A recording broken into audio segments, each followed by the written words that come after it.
Well, hello everybody, and welcome to a very, very intimate episode of The Grove. Today, I'm going to be sharing a very personal story with you. I like to share some personal stories throughout the year. Try to get in about two or three or four. It's been a while though, and so much has been happening over this past year. You all may remember about a year ago, I was unfortunately, I had found out that my best friend and my roommate was doing drugs uh, in my house. Not cool, not cool. But anyway, I'm gonna get to that in a minute. But I just want to let you know, stick around for my personal story. I'm going to share with you a little bit about what had happened and kind of just update you, if not remind you of what happened last year, what I had to go through, and how I found myself in a 12-step program for friends and family of alcoholics and addicts, and how that's changed my life. Today is actually February 21st, which is my 1 year anniversary of being a member of Al Anon. And I thought, what a great way to celebrate 1 year of my serenity by sharing with you what's been going on and what I've learned, and hopefully get some information out there for people that might be dealing with the disease of alcohol and addiction within their friends and family members. And there's a lot of people out there, more than I realize, unfortunately. It can be a pretty ruthless disease. But anyway, before we do that, as usual, I like to start every broadcast with a reading of my book, and this is one I've shared in the past, but it seems to go very well with the theme of today's show. So I'm going to be reading to you chapter 14 from my book called The Book of One. And this one is titled The Individual Path. Do not judge others in their actions. All persons know what is right or wrong for them. If they run into trouble, it was meant to be. The same if they achieve a great victory. For it is all in the way of one. Every day is a new lesson on life, and everyone must go to school. Over the last year, that has come to mean so much to me. Anyway, let me say hello. I see that Melanie is joining us on Facebook. Hello, Melanie. Yes, I did just open the chat, so feel free to post your comments or questions if you have any while I share with you my personal story. So let's go back. A little bit over a year. Back in the beginning of February 2022, something happened that really scared the heck out of me. I had saw that my kitten, I call her kitten. She's the little one, little Luna. You all know Luna Kitty. I saw Luna Kitty playing with something, and she was all like, kicking it around. I figured it was like I don't know, bread twisty tie, or who knows, a crumb. She plays with anything. And I went over to see what it was, and it happened to be one of those tiny little Ziploc baggies, and it had a white powder inside of it. I immediately realized what it was, took it away from her. Of course, thank goodness it was empty, so she did not ingest anything. It could have killed her if it was full. And at the time, I had just started going to therapy for my anxiety disorder, which turned out to be PTSD. Who knew? I didn't even know that, but that's a whole nother story. Anyway, it just so happened I had an appointment with my therapist that day, and I'm like, you know what? Don't do anything. Talk to your therapist before you do anything. Don't get all crazy and irrational, because I had been known to be crazy and irrational over my friend's recovery and his relapses. To go back a little bit, those of you know of my best friend. I'm not going to say his name for his own anonymity, but many of you know him. And as far as I knew, he was an alcoholic. He had relapsed over the course of our friendship. We moved in together in 2014, and he probably had one alcohol relapse a year, I would say. Oh, there's something on here. I clean my face and there's something there. Anyway, okay. And so he had multiple relapses throughout the time that we lived together and throughout the time of our of our living together. But it was always just alcohol. And I say that because, we have in our society, we seem to think that alcohol isn't a drug, or alcoholism is different than drug addiction. But anyway, I'll move up. I rescind. I'll digress for a moment. So when I found out that it was meth, I found out it was meth, and it turned out that I decided to start going around the house, and I discovered that he had built a little den in the basement where he was using, and I had been wondering why he was hanging outside so much. Well, now I knew why. So I did confront him, and he promised to get help. When the time came for him to go to rehab, he refused and he disappeared. Nobody could find him. Nobody knew where he went. And I was desperate. When you find out that someone you love is using or is abusing or is in trouble with drugs and alcohol, you can get, like myself, a little crazy. Doing everything you can to force them to stop, trying to get them help, trying to get them into rehab, trying to get them into AA or NA or whatever it is. And over the course of the next following few weeks, things were pretty insane. I was constantly walking on eggshells, worried that he was going to relapse, worried he wasn't going to come home. But going back to that initial day of when he didn't go to rehab and disappeared, I was crazed. I was just crazy. I was like, I need help. I need help. And I looked online for Al-Anon because I had gone to a meeting like 6 years prior.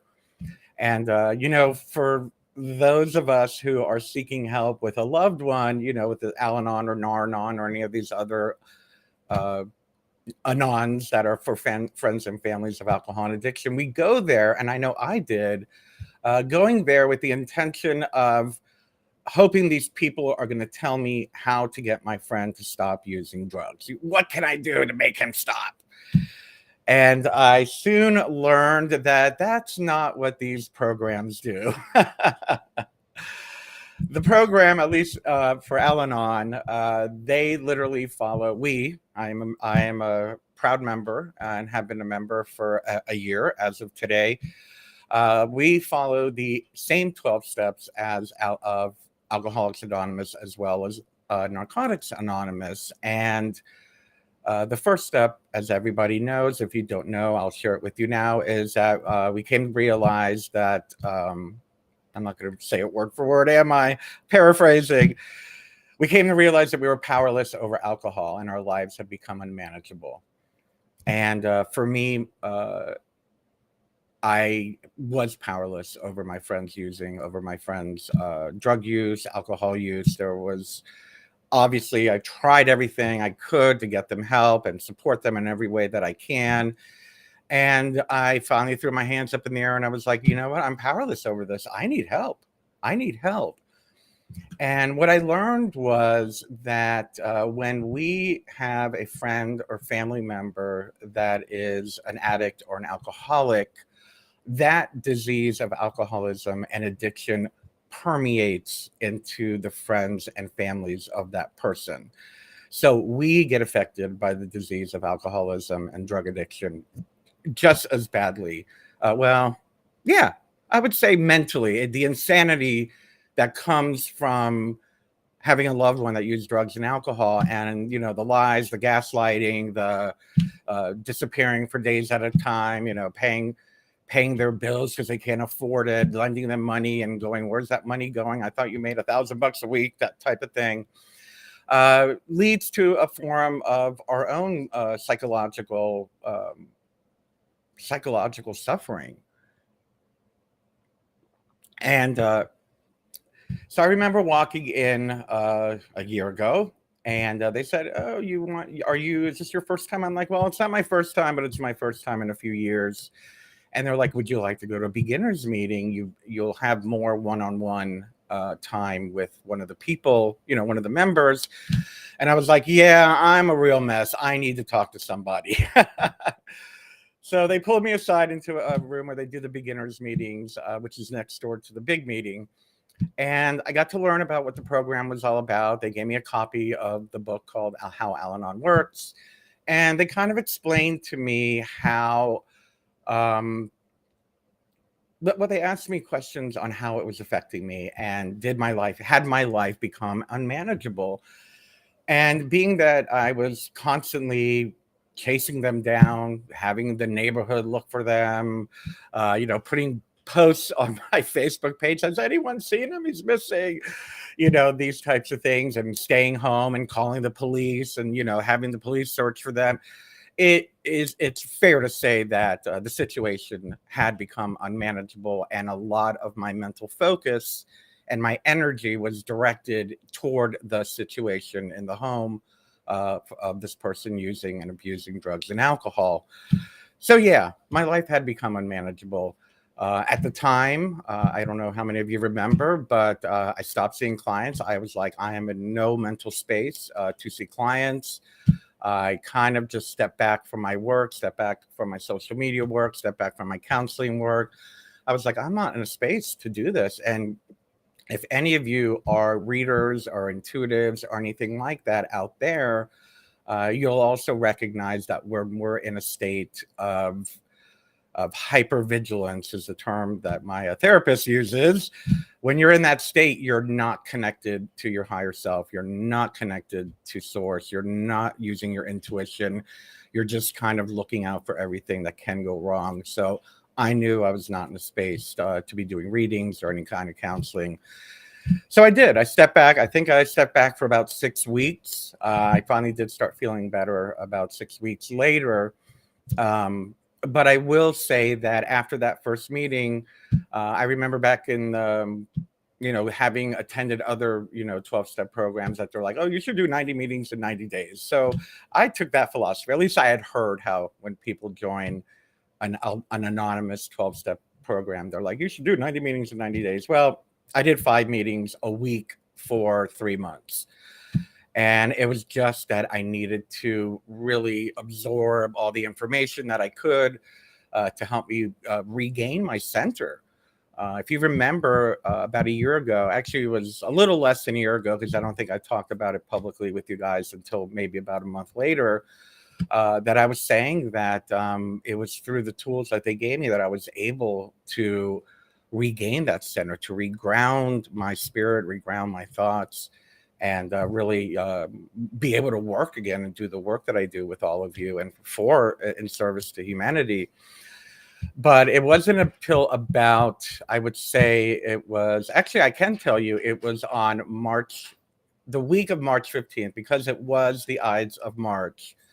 And I do remember that evening, well, not that evening, it was a weekend. And from February 21st to about the middle of March, we had agreed we were going to do like a morning meeting. And we did do kind of like our own little like touch base, community sharing period every morning. And he'd read from his AA book, I'd read from my Al-Anon book, and we kind of just like, connected and touch base, see how everything is going. And one of the things I had asked him, I was like, listen, I'm not trying to invade your space, but as your best friend and as your roommate, you need to let me know if you're going to stay out all night, just so I don't stay up worrying. I mean, I just went through a month of worrying. And, he had just gotten back he did detox. He did go to detox, but at a friend's house.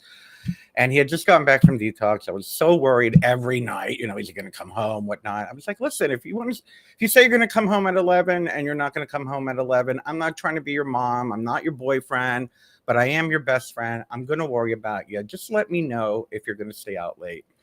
And he did. He was doing great. And then apparently about toward the middle of March, it was the weekend, And said it was going to be home at 11, and no phone call. And about 11:30, I'm like, all right, still no phone call. And when I called, apparently the person that he was doing drugs with picked up the phone. And I was like, well, can I speak to so and so? And they're like, I don't know who you're talking about. I'm like, this is the phone number. I know what I called. Please let me speak to him. And I could hear him in the background. And I was like, you know what? They're high. They're freaking high. And that was it. Something blew within me. I was done. I was like, I'm not living like this anymore. I've given every chance that I could. And one of the things that I learned already in the 3 weeks I had been going to Al-Anon was to never make a threat unless you're going to follow it through. And I had mentioned in the past, I was like, listen, if you can't do this one thing and let me know that you're going to be out late or out all night, if you can't have that common courtesy, you can't live here. And I proceeded like a crazed madman, like we become in these types of situations, to throw his stuff out on the front lawn. And I called his family. I said, you need to pick his stuff up. I don't want him here. He's not welcome here. I notified the landlady. She is a good friend of his, and she knew about his troubles. And I kind of let her know what was happening, and that I was kicking him out due to that situation. And that was that. One of the promises I made for myself was that I would not have contact with this person until they had at least a year of sobriety. Needless to say, he disappeared. No one's heard from him. I've heard twice that he's been spotted, twice in the last year that he was spotted. People didn't recognize him, whatever. That's neither here nor there, because quite honestly, one of the things I've learned in Al-Anon is that it's none of my business. It's none of my business. I think one of the hardest things that I had to come to grips with is the idea that alcoholism and drug addiction is a disease. They have a compulsion that they have no control over. A lot of times you'll hear people say, oh, well, and this was one of the arguments I'd used with my friend, that, it's like if you're a diabetic, you take your insulin, right? It's like, well, you're an addict. You need to stay sober and go to meetings and work your program and, strengthen your recovery. That needs to be your priority, the way insulin is a priority for a diabetic. But the only difference is that when they're in the grips of the disease, they cannot think clearly. It's not, their common sense has gone out the window. They have absolutely no control over their actions. And I was layering who I thought this person was and the behavior, all the great things that they did, the wonderful, years and years of friendship and love and support. And, I'm not going to discount, the wonderful friendship and deep, close friendship that we had. But he might still be in the grips of the disease. And I couldn't expect him to do the right thing when the disease was doing the thinking for him.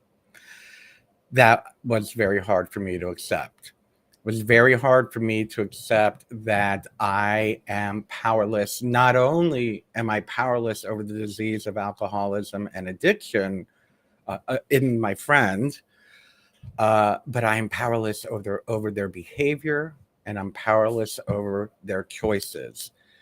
The only thing, and actually depending on what step you're on, I'm only on step 3. It's been a year. I'm only on step 3 of the 12 steps, and I'll get into that in a little minute. But the only thing that I have power over is what I'm focusing my energy on. And I found that immediately I learned that ruminating over what they should have done, what they could have done, how much they, screwed me over. They screwed me over for 2 months rent. Many of you helped me out with that. I mean, he left me in the lurch. He owed from a month before, and then he screwed me over for the following month. So thank you all who did support me and help me with that. Um, but uh, my only choice is what am I going to put all my energy into? And I learned this is very interesting to me because, as you all know, I have been doing this work for almost 3 decades now.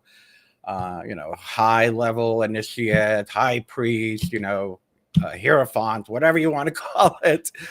I've been doing this for so long, and I thought I knew, how to channel my higher self and work with the will of my higher self and whatnot.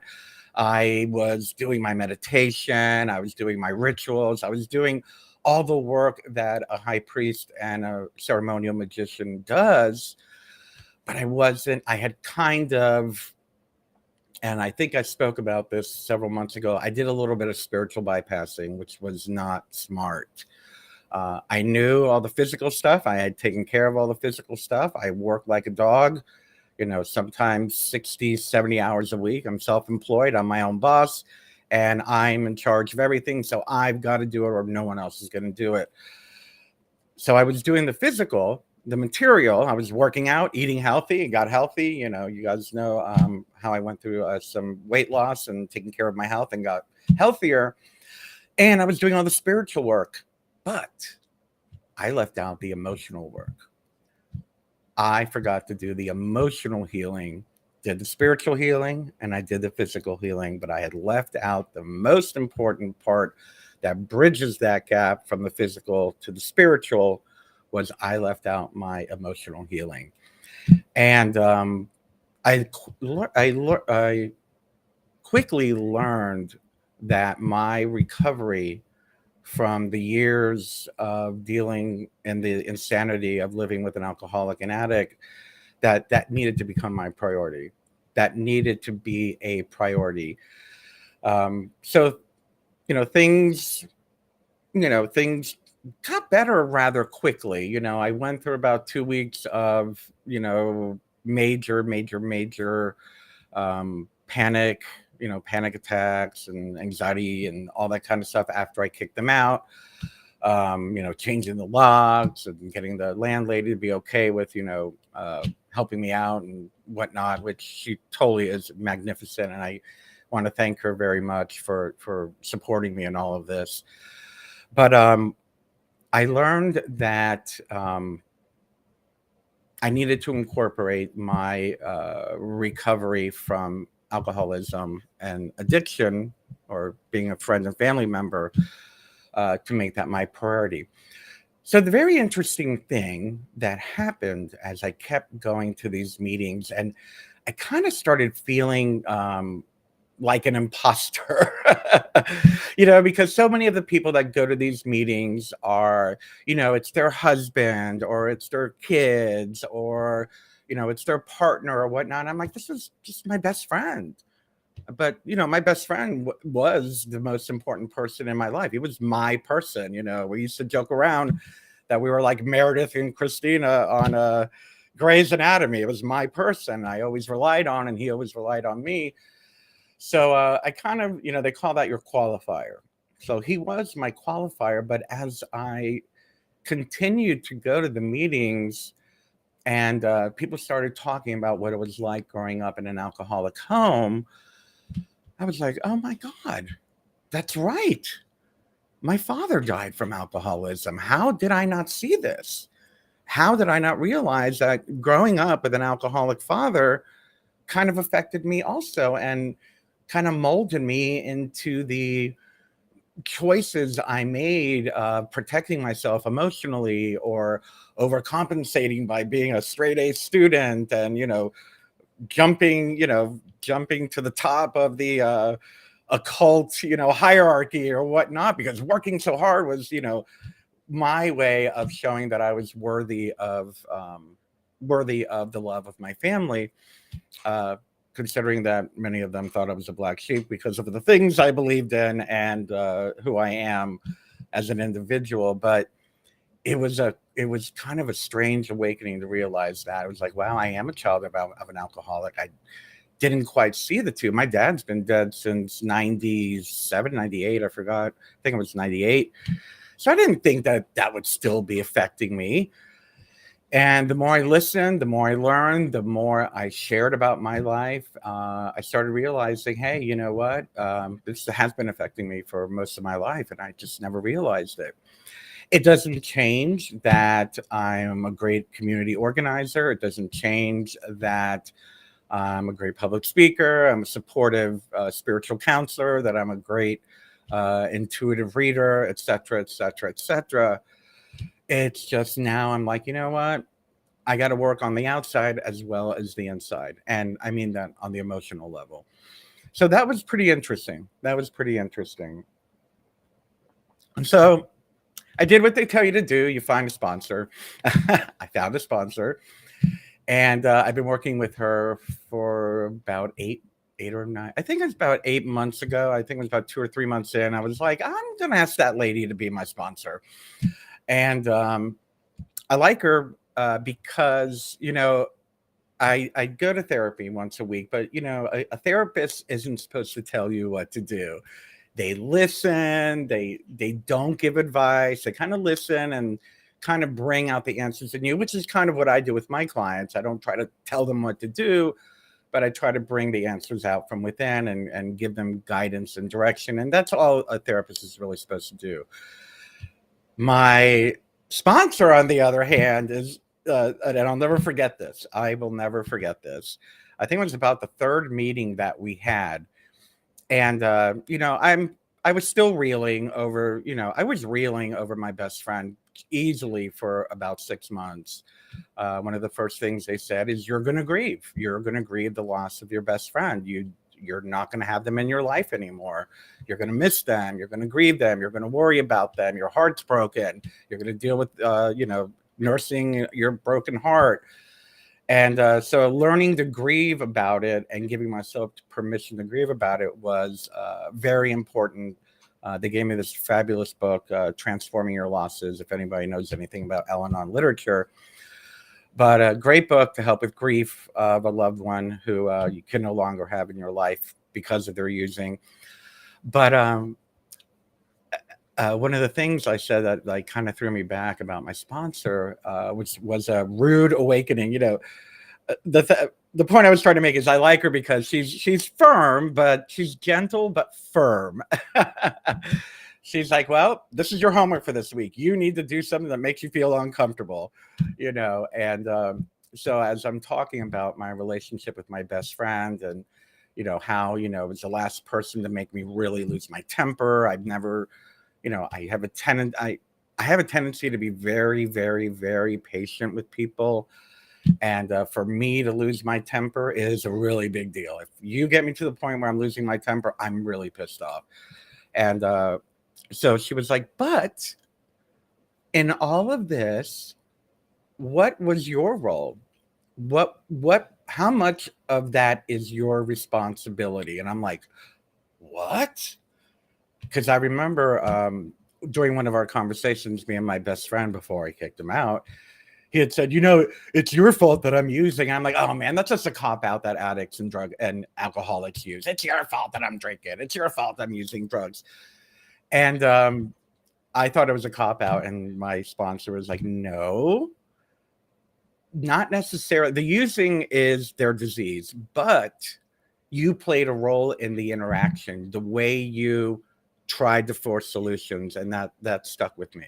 I tried to force solutions. I didn't allow him to, hit bottom or, deal with it in his own way when the time was right for him. And that's why I read that passage at the beginning of the broadcast today, is that I had to learn to respect my best friend enough to make his own choices, even if they were the wrong choices, because it's his path. It's not my path. I cannot walk someone else's path for them. I can only walk my path and make the decisions that affect me. If someone else's path and the decisions that they choose on that path affect me negatively, I have the right to say, I don't want this in my life. I can choose to not have that nonsense in front of me in my path. It kind of reminds me of, and I'm probably going to do another talk about it. Maybe we'll do it next week. The Reed talks about harm none, do what you will, and learning that one of the things I talk about in that talk, which again I'm probably going to do again. It's been a few years. Is that harm is not what you think harm is, it's what the other person thinks harm is. So my best friend would say, well, I'm not hurting anybody by doing this. I'm like, yes, you're hurting me. You're hurting our house. You almost killed the damn cat. It's like, no, that's harm. No. And I don't want that harm in my environment. So we have the right to choose that. Okay, so I'm going to take a couple comments here because I see you guys are being chatty, and I'll go on. I'll talk about the steps and what they've been like for me as a pagan. It's really weird. Very different for pagans. But let me say hello to G&B on YouTube. Blessings to you. Thank you for being here. Oh, my dear friend Frank, who knows who I'm talking about and went through it a couple times. Thank you. On Facebook, hello, Marianne from Hawaii. Hello to you too. And some spam from Twitch. What are they doing? Yeah, we're streaming on Twitch also. And Avalon, wow, thank you. So Avalon said she's been using the program for 35 years and it has saved her life. Yes. And yes, codependency is exactly that. That's exactly it, Frank. You're absolutely right. I made a joke last night at my meeting. I go to a Monday night group and I was like, yeah, I could probably belong to Coda too, but anyway, yeah, and congratulations, Gandalf. It's tough, and you really. I will say this much, that if you are newly sober, please find support. It's not something you can do alone. It really is not something you can do alone. White knuckling it is no way to live. And that includes for those of us who are friends and families of alcoholics and addicts. White knuckling it is no way to live. I highly support any 12-step program that will help you. And what I love about 12-step programs, and I'm saying this to the gentleman who said he's 4 days sober, is that the moment you walk into one of those meetings, they immediately got your back. There's no judgment. You might judge them at first, but they don't judge you. They don't judge you. You might feel like you're being judged because it feels awkward to be around new people.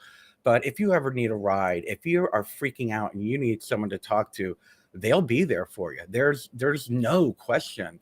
So I firmly support the idea of joining a 12-step program. If you're losing it, by all means.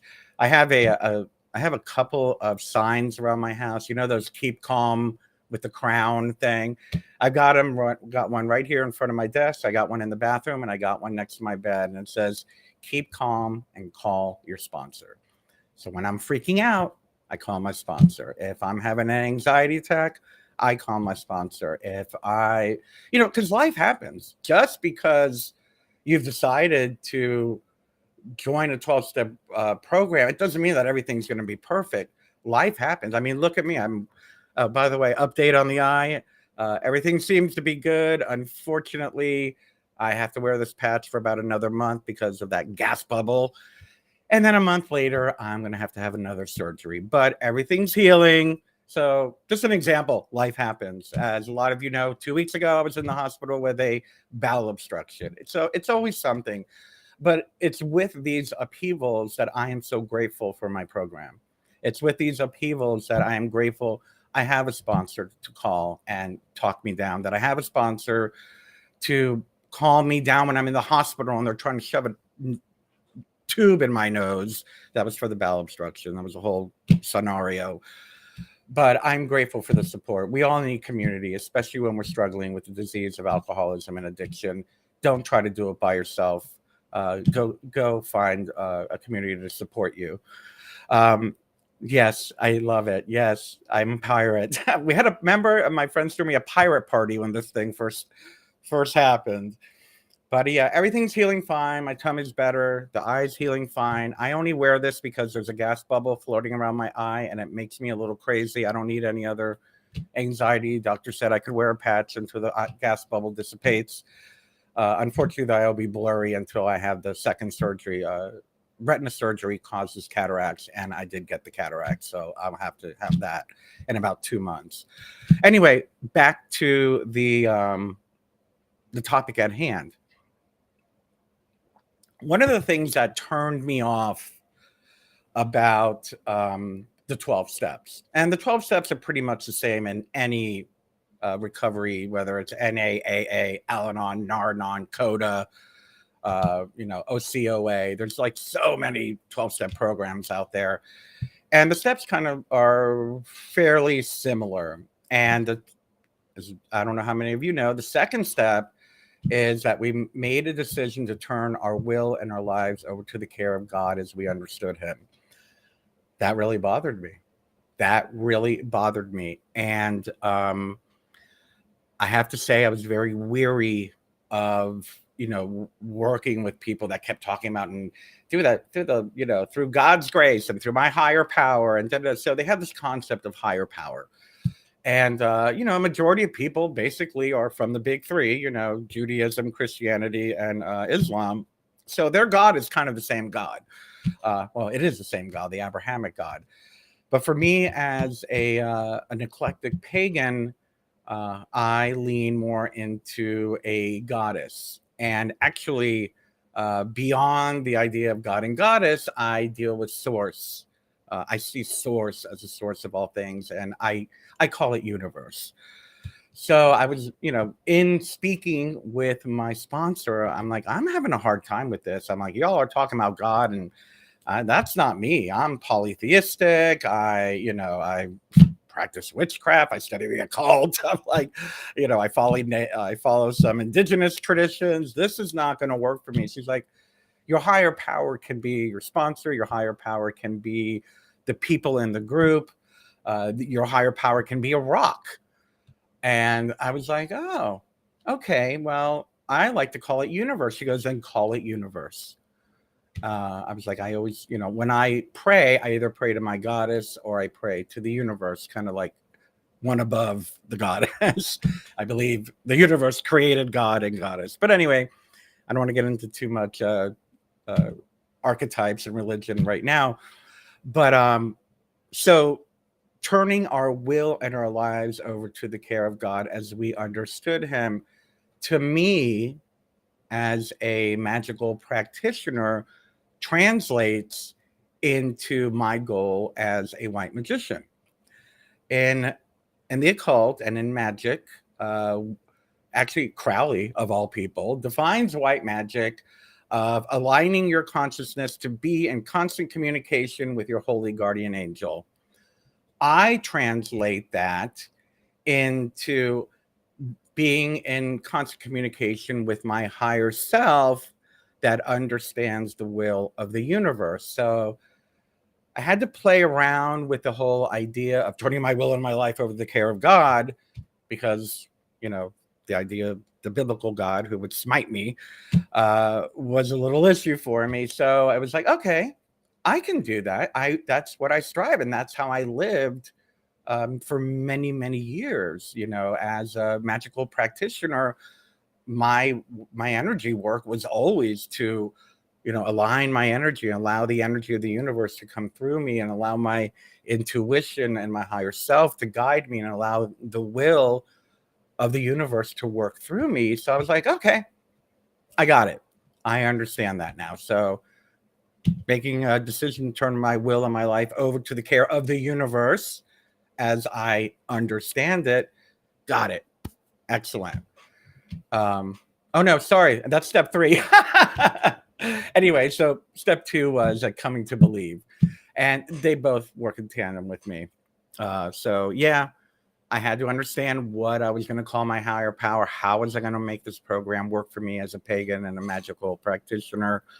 And it worked out. It was like, okay, I've always trusted the universe. I've always had intuitive support I talk about, when I first started doing this, how, and I mean this, I mean, working in the public about spirituality and magic and all that stuff, that how the universe just kind of threw me into this. I was like apprehensive. And, next thing you know, they made my channel the number three nonprofit and spirituality channel back when they had categories in the world. And I just blew up out of nowhere. I was like, this was not any of my doing. I didn't do that. And threw a lot of responsibility on my shoulders that I was not searching for. But I trust the universe. I trust everything happens for a reason. Of course, I believe in free will, but I also believe in destiny. So I was already there where I had a higher power I believe in, that I had the I had it in me to turn my will and the care of my life over to my higher power as I understood her. And I was pleasantly surprised that a lot of people within the group I go to, they will say her, or they will say the gods, or they'll just say higher power, and kind of try to keep it as non-denominational as possible. I've only had one instance where like they said the Our Father, and I'm like, no, that's biblical. That's denominational. No, no, no. And they had a vote, and they removed it from the meeting. So now they just say the Serenity Prayer. And I got to tell you, Serenity Prayer, I say at least 5 times a day. I know it was written by some monk, I believe, a Dutch monk or something. But I say goddess. And I mean the words when I say them. I contemplate and I meditate on the words to grant me the serenity to accept things I cannot change. That's step number 1, accepting the things I can't change. Courage to change the will, courage to change the things that I can. I'm good at that part. And then the wisdom to know the difference. And that's where discernment comes in. That's where contemplating, all right, what's the decision I'm going to make? Sometimes I can make the wrong decision. Sometimes I can make the right decision. And then I just have to like meditate on it and let my higher self and whatnot kind of guide me in that. A great way that somebody explained last night. Yeah, again, last night. They were like, when you're stuck making a decision, think about what will be best for everyone involved. And I was like, wow, I've never thought of it that way. I mean, I'm very empathetic. I'm very compassionate. But usually when I'm stuck on a decision, I've always been one to be like, okay, well, what's going to, I don't want to, well, yeah, I'm going to be honest. What's going to benefit me and make this go away or make it happen, or, what's it going to do? But somebody said, hey, what about if you just contemplated what is good for the most people involved? What's going to benefit the most people involved? So I kind of like that. And I'm going to play with that moving forward. I just heard it last night. So I'm going to play with that. But yeah, it's pretty amazing how much has changed. Again, I'm going way over time, but I had quite a bit of a story, didn't I? A lot has changed in a year. I have found my center. I have found that those life upheavals, while they do happen, life's going to happen, whether we like it or not. I find I have the resiliency to bounce back so much quicker now. So much quicker. When stuff happens, I used to be in a state of panic I'd have a full-fledged panic attack over a year ago. I was having full-fledged panic attacks with life upheavals. And now I will freak out for about 20 minutes. I'll start meditating, contemplating, and I've gotten in the habit of doing that. And I think that's where the secret is getting into the habit of not reacting. And I talk about that all the time. Are we being proactive? Are we being reactive? And life happens. And of course we do react on certain things, and that's fine. But I will say that Al-Anon has taught me how not to react. And if I feel I'm going to react, that I have someone to call to make sure I'm making the right decision. I have a sponsor to say, are you sure you want to do that? In the past, I had mentors. I've worked with some great people in the past, some great luminaries, and some great leaders in the spiritual world and the pagan world and the magical world. And they were great mentors when it came to my spiritual path and whatnot. But for me, the sponsor is more of me and my relationship with myself versus, um, how can I channel better, or how can I do that better, or whatnot, or what do I tell this client that is asking me to do a curse for them, or So yeah, those mentors are great for that. But my Al-Anon sponsor is the one I turn to when I'm unsure that I'm going to be reactive and do something that's going to make things worse. I have a friend of mine who's in recovery also, and he said something the other day that I loved. He said, actually, it's my roommate. I have another roommate who's in recovery, but he's clean and sober. And he said that he goes, I've decided I will not be the one who creates the crisis in my life. And I'm like, yes, I like that. I like that. So that's what Al-Anon taught me. Al-Anon's taught me I'm in charge of my side of the street, and everybody else is in charge of their side of the street. And this doesn't necessarily have to deal with just dealing with friends, loved ones, or family members that are alcoholics or addicts. The tools I've learned I can apply in my day-to-day life. I've learned so many things that I can apply, like, it's none of my business. This has nothing to do with me. Why am I getting so upset about it? Or when I'm ruminating, am I choosing what I want their life to be versus what is really happening in their life? Am I trying to force solutions? Forcing solutions is not the will of my higher self or my higher power. So I have learned I need to get out of my way sometimes. Anyway, I am getting to the place where probably in the next month or two, I'm going to be starting that fourth step, which is a little scary. That's when we do that moral inventory of ourselves and our shortcomings. And then I have to do the amends for step 5. So that should be interesting. And I will, of course, share what my experience was with that. Thank goodness there's a workbook for it now. And I have somebody that I can work with to do that. But I love it. I love it. I've gone to the top of the spiritual hierarchy. I've done all the initiations. I've got all the certifications, and now I'm working 12 steps to get to the top of all that I can be. And I really appreciate that. And I appreciate all the support that you all have given me. And I hope that if you are dealing with something similar, if you're dealing with a friend, a family member that is going through this, that you might consider finding some hope, some inspiration from my words. Maybe attend some kind of 12-step meeting that might help you.